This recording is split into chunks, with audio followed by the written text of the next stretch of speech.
잠언 9장 1절부터 마지막 절까지 말씀, 구약성경 919쪽입니다. 한 절씩 교독하시겠습니다. 지혜가 그의 집을 짓고 일곱 기둥을 다듬고 짐승을 잡으며 포도주를 혼합하여 상을 갖추고 자기의 여종을 보내어 성중 높은 곳에서 불러 이르기를 어리석은 자는 이리로 돌이키라. 또 지혜 없는 자에게 이르기를 너는 와서 내 식물을 먹으며 내 혼합한 포도주를 마시고 어리석음을 버리고 생명을 얻으라. 명철의 길을 행하라 하느니라. 거만한 자를 징계하는 자는 도리어 능욕을 받고 악인을 책망하는 자는 도리어 흠이 잡히느니라. 거만한 자를 책망하지 말라. 그가 너를 미워할까 두려우니라. 지혜 있는 자를 책망하라. 그가 너를 사랑하리라. 지혜 있는 자에게 교훈을 더하라. 그가 더욱 지혜로워질 것이요 의로운 사람을 가르치라. 그의 학식이 더하리라. 여호와를 경외하는 것이 지혜의 근본이요 거룩하신 자를 아는 것이 명철이니라. 나 지혜로 말미암아 내 날이 많아질 것이요 내 생명의 해가 내게 더하리라. 내가 만일 지혜로우면 그 지혜가 내게 유익할 것이나 내가 만일 거만하면 너는 홀로 해를 당하리라. 미련한 여인이 떠들며 어리석어서 아무것도 알지 못하고 자기 집 문에 앉으며 성읍 높은 곳에 있는 자리에 앉아서 자기 길을 바로 가는 행인들을 불러 이르되 어리석은 자는 이리로 돌이키라. 또 지혜 없는 자에게 이르기를 도둑질한 물이 달고 몰래 먹는 떡이 맛이 있다 하는도다. 오직 그 어리석은 자는 죽은 자들이 거기 있는 것과 그의 객들이 수월 깊은 곳에 있는 것을 알지 못하느니라. 아멘. 오늘도 주님의 보좌 앞으로 나오신 성도님들에게 하나님의 은혜와 평강이 함께 하시기를 축원드립니다. 또 온라인으로 함께 참여하신 모든 소평의 성도님들, 해외에 있는 성도님들 주님의 이름으로 축복합니다. 오늘 잠언 9장 말씀 가지고 함께 말씀 나눠보도록 하겠습니다. 성도님들 혹시 결정장애라는 말 들어보셨습니까? 무엇인가 선택하고 결정해야 되는데 잘 쉽게 결정하지 못하고 스트레스 받으면서 힘들어하는 상태를 결정장애라 이야기를 하죠. 이것은 의학적으로 실질적인 장애는 아니고요. 삶의 불편함을 장애라는 단어로 이제 묘사한 것 뿐입니다. 우리 성도님들은 무엇인가 좀 결정 잘 하시나요? 선택을 잘 하시나요? 실제로 결정을 굉장히 힘들어하는 분들도 많이 계십니다. 또 요즘은 뭐 마트나 뭐 식당이나 커피숍에 가도 메뉴가 너무 많아가지고 고를 것들이 너무 많아서 이것저것 살펴서 골라서 사는 경우들도 있죠. 제가 이제 3부 예배 때 갑자기 생각났는데 고등학교 시절에 용돈은 제한적이고 간식은 풍성히 먹고 싶어서 그래서 그 빵을 살 때 어떻게 샀냐면요. 거기 그램수가 있어요. 그래서 똑같은 가격인데 그램수를 보고서 제일 많은 그램수 있는 거를 이렇게 사 먹고 맛을 사신 게 아니고 그램수가 제일 많은 걸로 찾아서 먹었던 그런 기억이 있습니다. 우리가 뭐 선택하는 거 예전에는 뭐 그 텔레비전도 7번, 11번, 9번 3개밖에 없어서 선택하기 어렵지 않았는데 요즘 뭐 채널이 몇백 개가 있으니까 참 선택하기가 어려운 것 같습니다. 리모컨 계속 돌리고 있으면 남편 결정장애라고 이렇게 놀리는 분들도 있죠. 우리 성도님들이 결정장애인지 아닌지 한번 테스트 해볼게요. 제가 6개 질문을 준비해 봤는데요. 한번 자기가 해당되는 거 한번 꼽아 보시기 바랍니다. 식당에 가면 메뉴를 잘 결정하지 못한다. 두 번째, 혼자서는 쇼핑을 못한다. 세 번째, 선택하는 것이 두렵고 결과에 대한 스트레스가 크다. 네 번째, TV 프로그램을 잘 선택하지 못한다. 5번, 선택에 고민이 생겨 다른 사람에게 질문을 자주 한다. 그리고 6번째, 누군가 질문을 던지면 명확하게 대답을 못한다. 글쎄, 아마도 뭐 이렇게 대답을 하는 경우들이죠. 어떻게 좀 세워보셨습니까? 여기에 4개 이상 되는 분들은 결정장애로 어려움을 겪고 있는 분들이라고 이야기를 하네요. 사실 뭐 결정장애가 뭐 있건 없건 관계없이 우리 인생 가운데 결정, 선택은 참 쉬운 일이 아닙니다. 작은 문제라면 이걸 선택하나 저걸 선택하나 뭐 거기서 거기 이렇게 이야기할 수 있겠지만 매우 중요한 문제 같은 경우는 한 번 선택을 잘못하면 인생 전체에 엄청난 영향을 주기 때문에 고민하게 되고 또 누군가에게 묻기도 하고 좀 미신을 믿는 사람들은 점을 치기도 하고 구술해서라도 나에게 가장 좋은 것을 선택하기 위해서 깊은 고민을 하죠. 또 잘못된 선택으로 인한 나타난 결과들 때문에 굉장히 괴로워하기도 하고 시간을 돌리고 싶기도 하고 그 일만 아니었어도 라는 생각으로 남은 일생을 굉장히 후회하며 고통스럽게 사는 사람들이 실제로 많이 있습니다. 사실 우리 인생은 선택과 결정의 연속이라 이야기할 수 있겠습니다. 서두에도 이야기했던 작게는 식당에서 메뉴를 선택하는 것, 커피숍에서 음료를 선택하는 것, 크게는 나의 직업의 문제, 진로의 문제, 학교, 그리고 배우자, 이 모든 것들이 우리의 선택으로 인해서 인생이 바뀌어지게 되죠. 선택이 어려운 것, 결정이 어려운 것은 그 결정 이후에 나타날 일들을 우리가 알지 못하기 때문입니다. 매우 두렵죠. 미래에 대한 두려움이 있어요. 자칫 잘못하면 인생 전체가 날아갈 수 있으니 신중에 신중을 기하는 것이 우리의 본성인 것 같습니다. 사람은 본질적으로 손해를 무척 싫어합니다. 이익을 우선시하죠. 그래서 최소한의 손해를 보기 위해 뭔가 결정해야 되고 최대의 이익을 얻기 위해서 뭔가 결정을 해야 되는 그런 상황에 놓여 있습니다. 그래서 그런지 어떤 과학자는 우리 인간에 대해서 이기적 유전자를 소유하고 있다, 뭐 이렇게 이야기하기도 하는 것 같습니다. 이런 고민이 많고 또 계산이 많아지면 더 결정이 어려워지고 선택이 어려워지겠죠. 이게 인간의 본성인 것 같아요. 쉽게 결정을 못합니다. 중요한 문제일수록 쉽게 결정을 못하죠. 그래서 이런 인간의 마음을 잘 이용하는 두 부류의 사람이 있는데요. 사람이 결정과 선택을 잘 못하는 이 마음을 잘 이용하는 두 부류의 사람. 첫 번째 부류가 누구냐면 장사꾼들입니다. 장사꾼들은 무엇을 팔아야 되는데 이것이 더 좋은지 저게 더 좋은지 이걸 계산하고 선택해서 막 갈등하면서 뭔가 결정을 하려고 해요. 그런데 이런 그 결정하는 시간을 주지 않기 위해서 이 장사꾼들, 아주 탁월한 장사꾼들, 뭐 제가 장사꾼이라고 이야기했는데 탁월한 이 마케팅 전문가들은요, 방법을 알아요. 사람들이 선택하고 생각할 수 있는 시간을 허용하면 안 돼요. 그래서 계속해서 정보를 제공합니다. 그래서 이 머리가 정보를 수용하고 정보를 이걸 처리하는데 우리의 뇌가 사용되어서 이게 옳은 건지 틀린 건지 나에게 이익이 되는지 손해가 되는지 이게 멈춰버려요. 그래서 우리 성도님들 시장에 가면 골라 아저씨도 골라 아줌마도 골라 언니 오빠 삼촌 누나 골라 한 장에 5,000원 골라 막 하잖아요. 그럼 이 골라 소리에 내 생각이 멈춰버려요. 정보가 계속 오니까 멈춰서 이게 좋은가 보다, 이거 안 사면 안 되나 보다, 한 장에 2만 원 5,000원에 팔아 골라 하면 이거 원래 2만 원인데 5,000원에 사야 되나 보다 하고서 그냥 사버리죠. 정보가 계속 제공되면 우리도 모르게 그냥 휩쓸려서 뭔가 결정하고 선택하는 인간의 그런 본성을 가지고 있습니다. 우리가 뭐 요즘은 시장을 안 나가더라도 홈쇼핑에서 뭘 이게 틀면 매번 나오죠.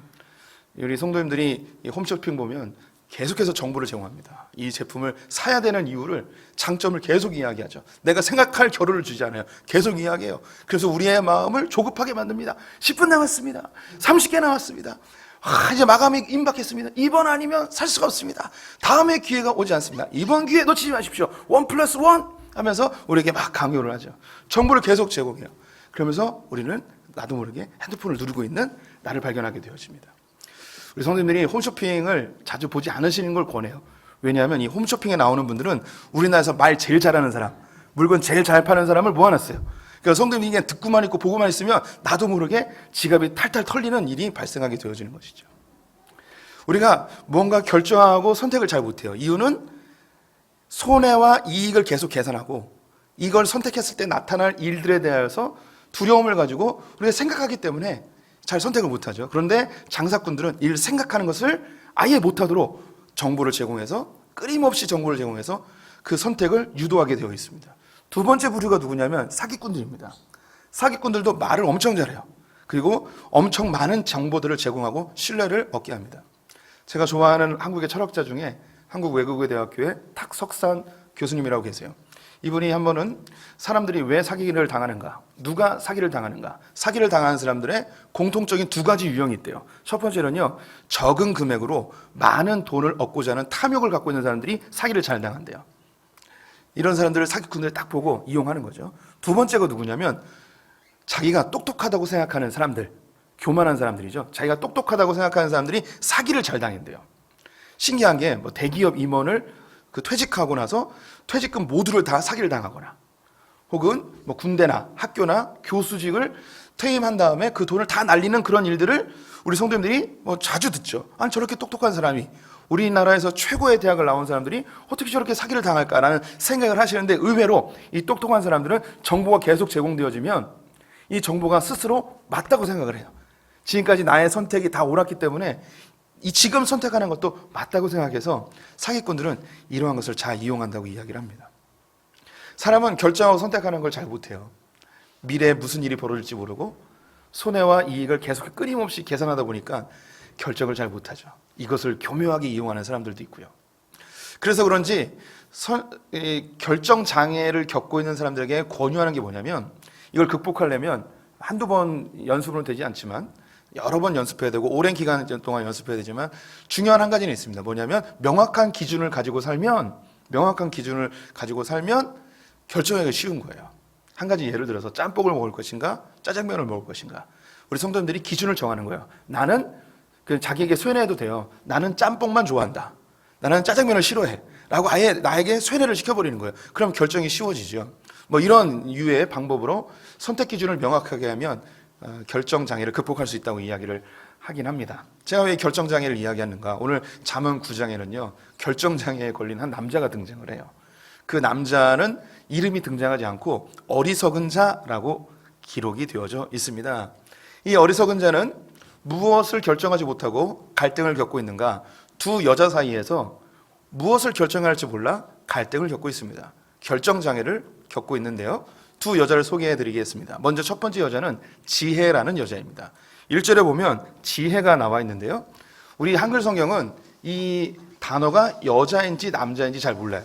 그런데 외국어들의 많은 언어들은요 그 단어 자체에서 여자인지 남자인지 중성인지 이게 금방 나타나요.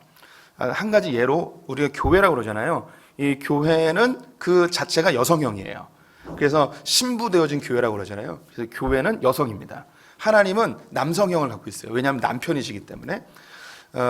여기 이 지혜도 여성형을 쓰고 있습니다. 그래서 이 여성형을 쓰고 있는 지혜가 1절을 보시면 집을 지었습니다. 그리고 7 기둥을 잘 예쁘게 다듬어 놓았습니다. 짐승을 잡아서 맛있는 음식을 만들었습니다.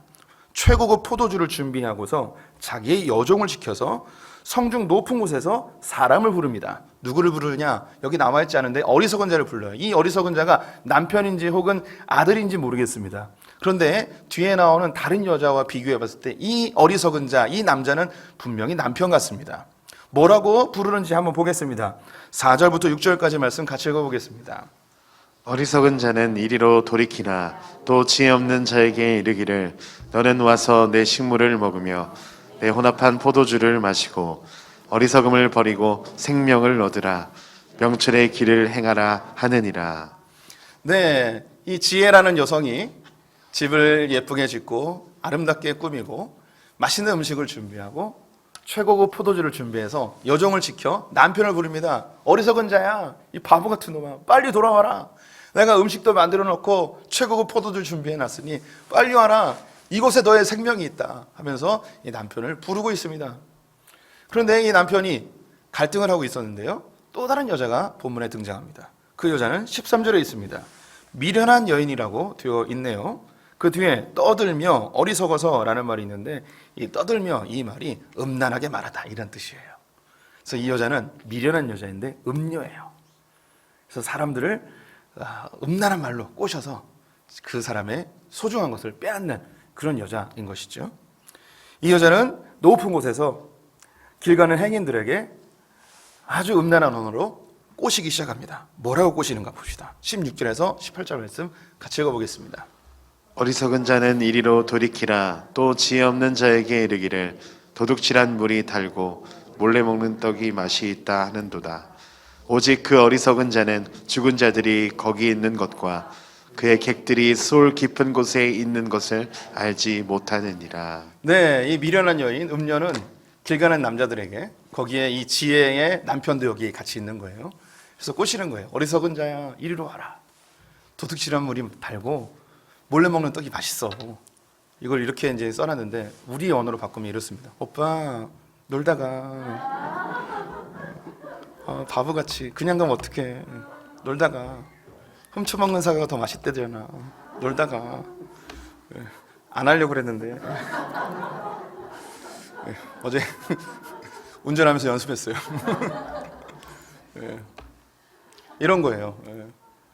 도둑질한 물이 더 달고 몰래 먹는 떡이 더 맛있다 이야기하면서 이 남자를 꼬시고 있습니다. 지금 이 어리석은 자로 표현되어진 이 남자는 두 여자 사이에서 결정하지 못하고 갈등하고 있습니다. 한 여자는 지혜의 여자예요. 한 여자는 음녀예요. 우리 성도님들 보실 때 이 남자는 자기 아내인 지혜에게로 돌아가겠습니까? 아니면 음녀에게로 가겠습니까? 우리 성도님들 왠지 이 남자는 음녀에게 갈 것 같지 않습니까? 보다 보암직하고 탐스럽고 매력적인 아주 아름다운 그리고 아주 음란한 말로 자기를 꼬시고 있는 이 남자에게 왠지 갈 것 같지 않습니까? 근데 그 끝에는 뭐가 있냐면 스올, 죽음이 기다리고 있다고 성경에 기록하고 있는데, 이렇게 지금 결정하지 못하고 있는 이 갈등 속에 있는 이 남자에게 하나님께서 정확한 기준을 제시하기 시작하십니다. 네가 무엇을 선택해야 되는지, 이 두 명의 여자 가운데 네가 무엇을 선택해야 되는지 한번 봐라. 어쩌면 집에 있는 아내는 추리할 수도 있습니다. 별로 매력이 다 떨어질 수도 있습니다. 근데 이 집에 있는 이 지혜라는 아내는 남편을 위하여서 집을 짓고 장식하고 짐승을 잡고 포도를 준비하는 정말 성실한 아내인데, 매력이 조금 떨어진다고 해서 그 여자를 거들떠보지 않고 아무것도 준비하지 않고 자기의 것을 뺏으려 하는 달콤한 말로 매력적인 외모로 보암직하고 탐스러운 그 여인의 말에 현혹되고 있는 남자에게 하나님께서 어떤 기준을 제시하시는가? 결정장애에 있는 자들에게는 정확한 기준이 필요하다고 말씀드렸죠. 10절 말씀 같이 읽어보도록 하겠습니다. 여호와를 경외하는 것이 지혜의 근본이요 거룩하신 자를 아는 것이 명철이니라. 여호와를 경외하는 것이 지혜의 근본이라 이야기합니다. 근본이라 함은 시작이라는 뜻입니다. 비기닝이에요. 지혜의 시작이 여호와를 경외하는 것에서 있다고 합니다. 또한 더불어 거룩한 자, 하나님을 아는 것이 명철이라 이야기합니다. 이 명철이라는 것은 통찰력이라는 것이죠. 영어로 인사이트라고 합니다. 어떤 문제와 상황 속에서 가장 핵심되어지는 것을 찾아낼 수 있는 능력이 바로 명철이라는 것이죠. 지혜를 조금 더 쉽게 우리 성도님들에게 설명을 하자면, 결정하고 선택할 수 있는 능력이 지혜예요. 올바르게 결정하고 선택할 수 있는 능력이 지혜라는 것이죠. 성경은 지혜라는 여자와 미련하다고 표현되어지는 음녀 사이에서 오락가락하고 있는, 결정하지 못하고 있는 이 남자에게 선언하고 있습니다. 여호와를 경외하는 것이 지혜의 근본이다. 하나님을 아는 것이 명철이다 라고 이야기합니다. 우리 성도님들이 이제 지혜를 모두가 다, 누구나 다 갖고 싶어 합니다. 이 소위 세상에서 이제 지혜라 이야기하면 우리 성도님들이 볼 때 공부 잘하고 시험 성적 잘 받고 좋은 학교 나온 사람을 지혜롭다 이야기하지는 않죠. 보편적으로 사람들이 지혜롭다 이야기하는 것은 누구냐면, 손해보지 않는 사람, 이익을 많이 보는 사람, 다른 사람에게 이용당하지 않는 사람, 이런 사람을 지혜롭다 이야기하죠. 반면에 공부도 잘해요. 좋은 학교도 나왔어요. 똑똑해요. 그런데 맨날 손해만 봐요. 맨날 이용만 당해요. 자기 거 못 챙겨요. 이런 사람을 향해서 사람들이 뭐라고 표현하냐면, 우리 엄마가 늘 나한테 하는 이야기, 아유 헛똑똑, 아유 헛똑똑. 예, 헛똑똑이라고 이야기하죠. 이 지혜롭지 않다는 거예요. 세상에서 이야기하는 지혜는 자기 거 손해 안 보고 잘 챙기는 사람을 지혜롭다 이야기를 하죠. 그러면 여기서 이야기하는 이 지혜도 그런 것일까? 생각해 볼 필요는 있습니다. 지혜의 근본, 여호와를 두려워함. 사람들이요, 심리학자들이 사람들을 이끌어가는 강력한 힘을 연구했는데, 사람들을 이끌어가는 강력한 힘은 두려움이라고 결론을 내렸습니다. 심리학자들이 결론을 내린 거예요. 우리는 미래에 대한 두려움과 또 손해를 볼 거란 두려움을 늘 갖고 있어요. 그래서 우리가 뭔가 결정하고 선택할 때 내가 이걸 좋아해서, 혹은 내가 이걸 잘해서, 그리고 내가 이런 것에 대한 소망이 있어서, 비전이 있어서 이렇게 선택할 것 같지만 이게 아니에요. 사람들이 무언가 결정하고 선택하는 강력한 힘은 두려움입니다. 두려움이 뭔가를 결정하게 해요. 대학을 선택할 때 단순히 내가 가고 싶은 대학이 아니라 이 대학을 갔을 때의 내 미래가 보다 더 안정적이라는 것, 이 대학을 가지 않았을 때 사람들로부터 받을 비난에 대한 두려움, 직업을 선택할 때도 이 직장을 선택했을 때 내가 얻게 되어질 이익, 이 직장을 선택하지 않았을 때 내가 겪게 되어질 손해, 이런 것에 대하여서 두려움 속에 무엇인가 결정하게 되어집니다. 우리 성도님들이 건강에 대한 두려움이 있으면 이 두려움이 우리의 삶을 이끌어갑니다. 어떻게 하면 건강해질까? 어떻게 하면 몸이 좀 더 나아질까? 어디 살아야 될까? 건강이 기준이 되어지면 집을 옮기기도 하고요, 이사를 가기도 하고, 내가 먹는 식단을 바꿔버려요. 이 두려움이 우리의 모든 것을 결정해버립니다. 우리 성도님들이 돈이 나의 두려움일 수 있습니다. 재정적인 어려움이 나의 두려움이 되어지면 나의 선택과 결정은 모두가 이 돈에 대한, 재정에 대한 두려움으로 바뀌어버립니다. 어떻게 해야지 돈을 더 많이 벌 수 있을까? 어떤 직장에 가야지 더 돈을 많이 벌 수 있을까? 이 두려움이 우리의 동기가 되어져요. 가장 강력한 우리를 움직이는 힘이 되어진다고요. 자녀의 미래에 대한 두려움이 우리를 강력하게 붙들면 학교를 선택하고 집을 선택하고 교회를 선택하고 모든 삶의 결정과 선택에 이 자녀에 대한 두려움이 이걸 작동하기 시작합니다. 우리의 노후도 마찬가지입니다. 실제로 우리의 삶에 무언가 선택하고 결정하는 그 시작이 어디에 있냐면 두려움이라는 곳에 있어요. 이거 우리 성도님들이 다 인정이 될 것 같습니다. 우리 성도님들 안에 이것이 그 강력하게 작동되어짐을 오늘 이 시간 깨달았으면 좋겠어요. 지혜라는 것은 결정하고 선택하는 것이라고 말씀드렸습니다. 그 힘이라고 그랬어요. 결정하고 선택하는 것의 시작, 근본이 어디에 있냐면 두려움이 있어요. 성경이 이걸 알려주고 있는 거예요. 우리가 뭔가 결정하고 선택하는데 그 시작은 어디에 있냐면 바로 두려움이라는 것에 있다는 것이죠. 그런데 이 세상은 건강에 대한 두려움, 노년에 대한 두려움, 자식에 대한 두려움, 재정에 대한 두려움, 이런 두려움이 지혜, 선택과 결정의 시작인데 우리 크리스찬들은 어떤 두려움으로 시작되어야 되는가? 하나님을 경외함으로. 이 경외라는 말은 단순한 공포의 의미는 아닙니다. 이 경외는 단순한 공포를 뛰어넘는 아름답고 영광스럽고 위대한 것을 봤을 때 느끼는 그런 마음이 경외감입니다. 사람을 통해서도 경외감을 느낄 때가 있어요. 우리 성도님들이 직장을 다닌다면 왕 회장님이 나를 찾아왔어요. 그때 우리 성도님들은 바로 허리가 90도로 꺾여질 겁니다. 그리고 내가 흠 잡히지 않기 위해서 몸을 최대한 사리게 되고 겸손하게 행동하게 될 것이죠. 그 왕 회장이라는 그 권위 앞에 우리는 경외감을 가지고 두려워하며 조심하게 되는 것이죠. 이게 경외예요. 우리 성도님들이 우리 가운데는 그런 분은 없을 것 같은데 연예인을 좋아한다. BTS 형님들을 동생들을 좋아한다. 아니면 하추나 누님을 좋아한다. 이런 분이 날 찾아왔어요. 그럼 그 유명한 분을 만났을 때에 그 유명한 사람들의 흔히 이야기하는 아우라라고 그러죠. 이 아우라에 눌려서 우리가 조심하게 되어지는 그것이 경외입니다. 아니 우리 크리스천들이니까 영적으로 유명하신 분들, 그런 유명한 목회자들이 성도님들을 찾아왔을 때 밥 한 끼 같이 먹는다 그러면 그때 조심하게 되어지는 그것, 이게 바로 이제 경외라는 거예요. 우리 성도님들이 이 하나님을 경외함 이야기했을 때 또 다른 이해할 수 있는 것은 그런 큰 인물들에 대한 그런 두려움일 수도 있는데 아름답고 너무 소중한 것에 대한 두려움도 이 안에 담겨 있어요. 아기를 낳았을 때 아기가 너무 예쁘잖아요. 손을 대기도 어려워요. 왜냐면 혹시 손을 대서 다치진 않을까. 너무 예쁜데 손도 못 대겠어요. 그게 이제 아름다움을 향한 경외감입니다. 우리 여성 동지들 혹시 좋은 핸드백 같은 걸 샀어요. 샤넬, 루이비통, 구찌 이런 거 샀단 말이에요. 1년에 한 번 들까 말까 되는데 괜히 장롱에다 처박아 놓는 그런 거. 혹시 누가 이게 긁긴 할까? 혹은 상처날까? 때 묻을까? 벌벌벌 떨면서 그 명품백 갖고 있는 거, 이게 경외예요, 경외. 왜? 우리 남자분들 같은 경우에는 자동차에 대해서 이런 경외감을 갖고 있는 분들도 있어요. 새로운 차를 샀어요. 누가 긁지는 않았을까? 밤에 일어나서 1시간 간격으로 나와서 확인해 보는 거죠. 예. 우리 아버지가 예전에 그랬었어요. 우리나라에서 그래도 제일 좋은 차를 사셨어요. 그런데 옛날에는 그런 거 있었어요. 차에다가 갓바를 이렇게 하잖아요. 비닐로 못 건들게. 아버지가 그거 딱 해놓고 아침에 일어나서 딱 걷고 볼 때마다 저거 왜 하시나? 저 귀찮은 일을 왜 하시나? 근데 이 자동차가 정말 경배의 대상이 되는 거예요. 경외의 대상이 되는 거죠. 차에 탈 때도 먼지 하나 안 떨어뜨리기 위해서 신발에 먼지 다 털고 흙 털고 그렇게 들어가는 게 우리 이게 남성들의 모습이기도 합니다. 자기 그 애들은 목욕도 안 시키면서 자기 차는 일주일에 한 번씩 세차장 가서 구석구석 닦아내는 이런 남자들, 경외하는 거죠.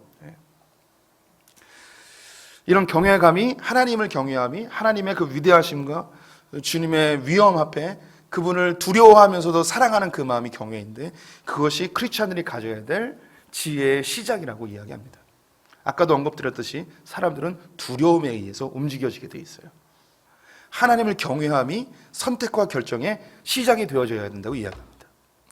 요즘 우리 크리스찬들은 하나님에 대한 두려움이 사실 많이 없습니다. 우리가 하나님이 눈에 보이는 것도 아니고 내가 몇 번 죄를 졌는데 그것에 대해서 직접적으로 징계하지 않는 하나님을 보면서 하나님에 대한 두려움이 사실 우리 많이 없어졌습니다. 때로는 우리가요, 그 심판주 대신 하나님에 대한 두려움을 가질 필요도 있어요. 어린 시절에 우리 아이들 모습 보시면, 저도 이제 아들이 셋인데 막내 아들이 뭐 잘못하려고 그러면 큰 놈하고 작은 놈이 막내한테 이렇게 이야기해요. 너 그러면 아빠한테 뒤져. 이야기하면 아빠에 대한 두려움이, 아빠로부터 받는 심판과 징계에 대한 두려움이 이 아이의 행동과 선택을 결정시켜 버리는 거죠. 두려움의 시작이 아버지에 대한 두려움이죠. 한 2주 전쯤에 아이가 수요일 날인데 엄청 밖에서 놀고 들어온 거예요. 들어오자마자 그냥 뻗어서 소파에서 자빠져 자고 있었대요. 저는 몰랐죠. 근데 이제 우리 애들은 이제 수요 예배를 다 오기 때문에 아내가 자고 있어서 그 깨울까 말까 고민하다가 그래도 그냥 한번 얘기했대요. 수요 예배 가자. 그랬더니 이 아이가 자다 뻘떡 일어나가지고 온 거예요. 그래서 왜 더 안 자고 오냐고 그랬더니 수요 예배 안 가면 아빠한테 맞아. 그래가지고 그러니까 이 아이가 수요 예배를 갈 건지 안 갈 것인지 선택해야 되는데 그 선택의 시작이 어디였냐면 아버지에 대한 두려움인 거예요. 제가 그런 남자예요. 이렇게 집에서 공포의 대상이에요. 아버지한테 혼날까봐 결정하고 선택하는 거죠. 사실 구약의 백성들은 하나님에 대한 두려움을 많이 갖고 있었습니다. 실제로 그들은 나라가 한번 망해서 바벨론 포로로 끌려가 70년 만에 돌아왔거든요. 하나님의 말씀을 안 지키면 엄청난 심판과 고통이 따른다는 걸 직접 경험했어요. 하나님에 대한 두려움을 갖고 있었어요. 그런데 이 경우에는 단순히 그런 심판에 대한 두려움은 아니에요. 그런데 오늘날에는 우리 크리스천들이 오히려 이 하나님에 대한 두려움을 좀 가질 필요는 있지 않을까라는 생각을 해보게 되어집니다.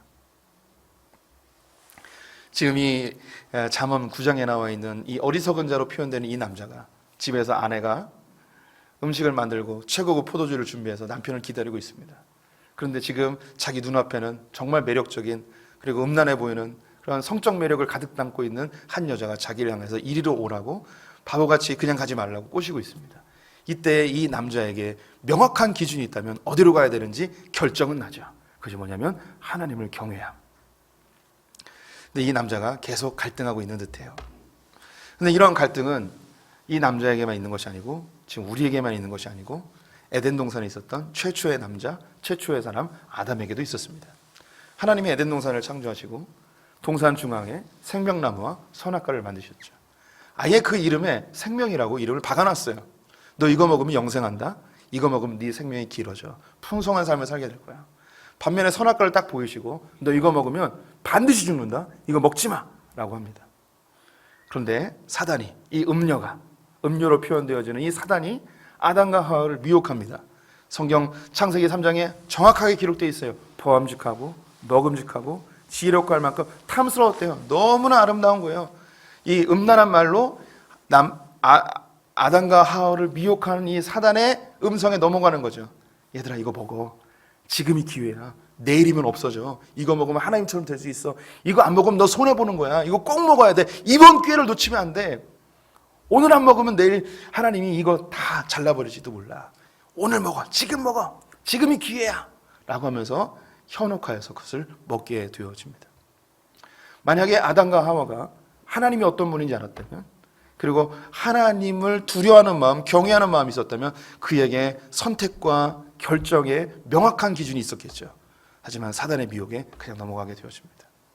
인류는 지금도 여전히 분명히 하나님의 뜻이 무엇이고 나에게 유익하고 나를 풍성하게 하는 것이 무엇인지 알고 있음에도 불구하고 이 세상에 음탕한 것과 음란한 것들이 우리를 미혹하여서 나의 것을 빼앗고 나에게 손해를 주고 나를 죽음으로 이끌어감에도 불구하고 그것을 향하여서 끊임없이 선택하고 결정하고 살아가게 되어지죠.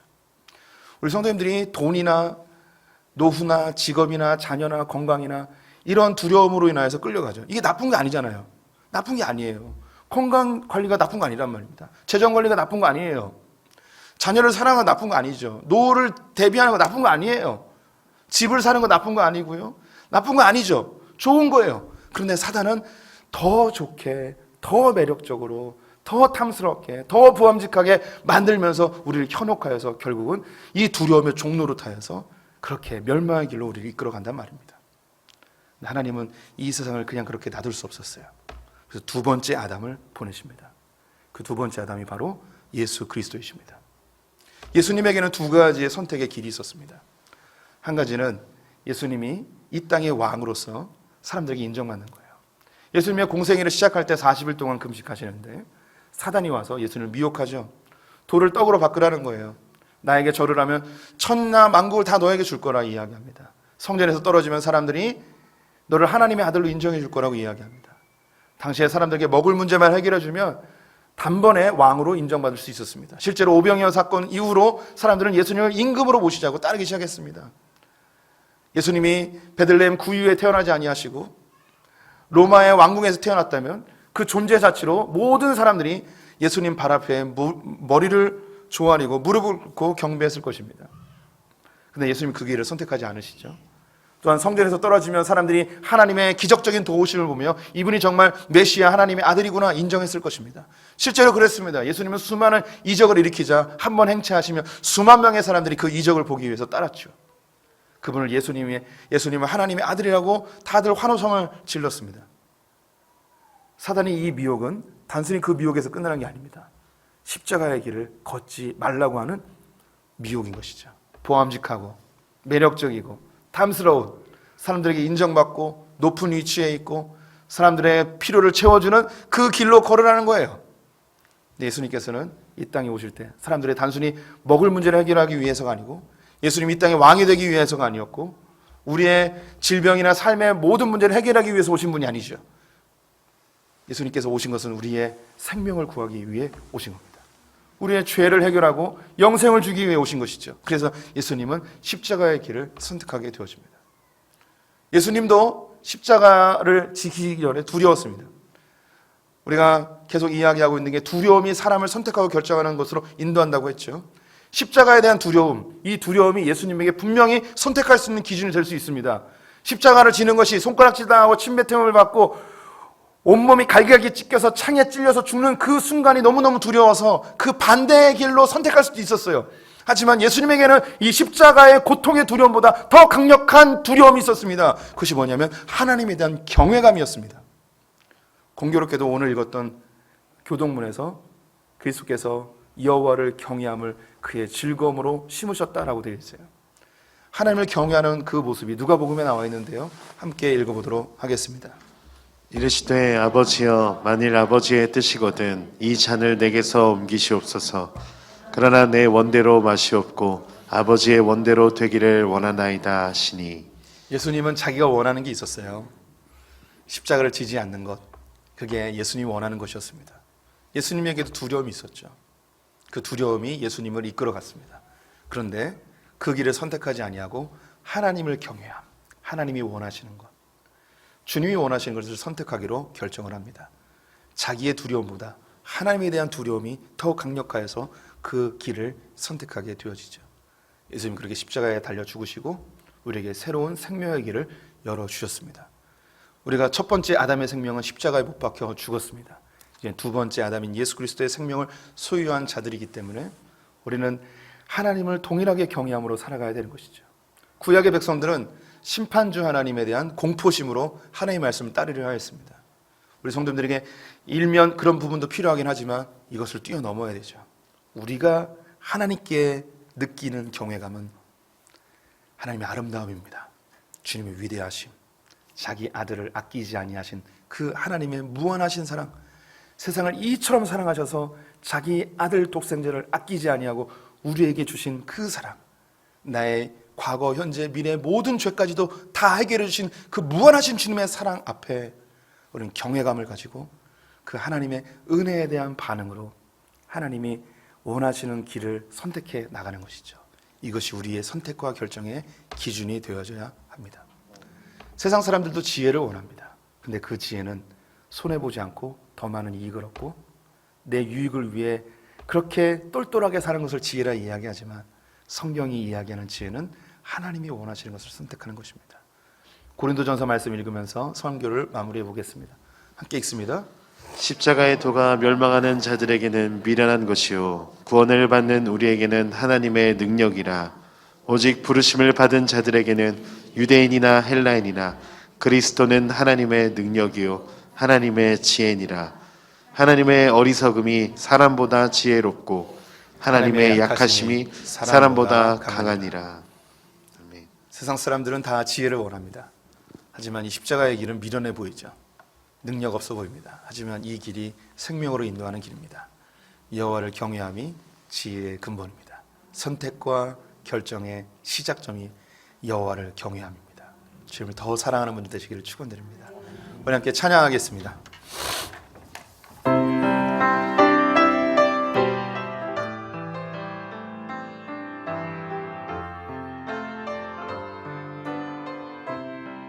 주님 다시 오실 때까지, 주님 다시 오실 때까지 나는 이 길을 가리라.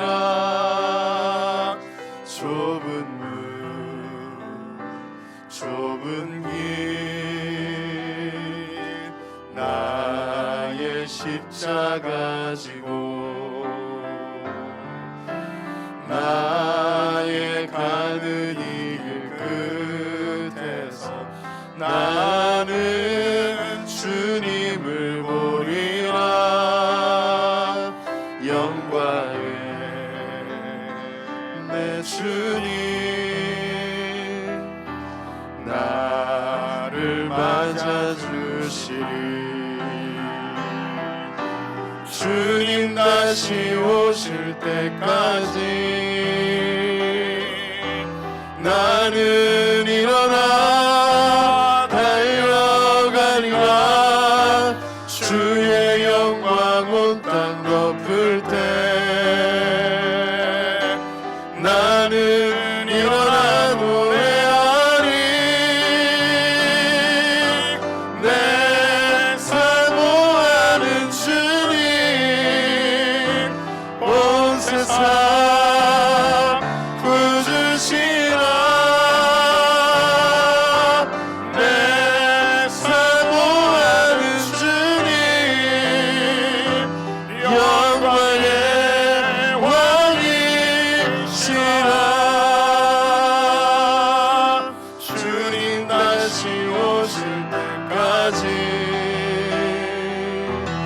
나는 일어나 달려가리라. 주의 영광 온 땅 덮을 때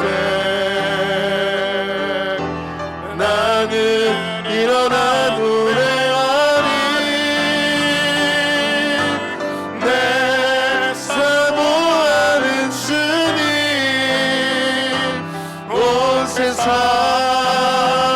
구주시라. 내 사모하는 주님 영광의 왕이시라. 하나님, 우리의 인생에 수많은 선택과 결정의 순간들이 있습니다. 우린 본능적으로 나의 이익과 손해를 최소화하고 나의 두려움을 없애는 것을 선택할 때가 있음을 고백합니다. 그러다 잘못된 선택을 하며 후회하기도 하고 하나님과 멀어지기도 하고 인생에 돌이킬 수 없는 고통을 겪을 때도 있습니다. 하나님, 참된 지혜가 여호와를 경외함으로부터 시작되어짐을 이 시간 우리의 마음판에 다시금 새깁니다. 하나님을 두려워하는 자들, 주를 경외하는 자들 되게 하여 주시옵소서.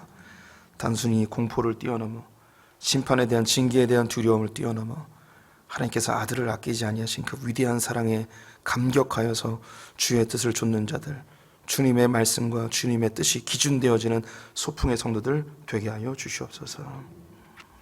지금은 우리 주 예수 그리스도의 은혜와 하나님 아버지의 무한하신 사랑과 성령의 교통하심이 하나님을 경외함으로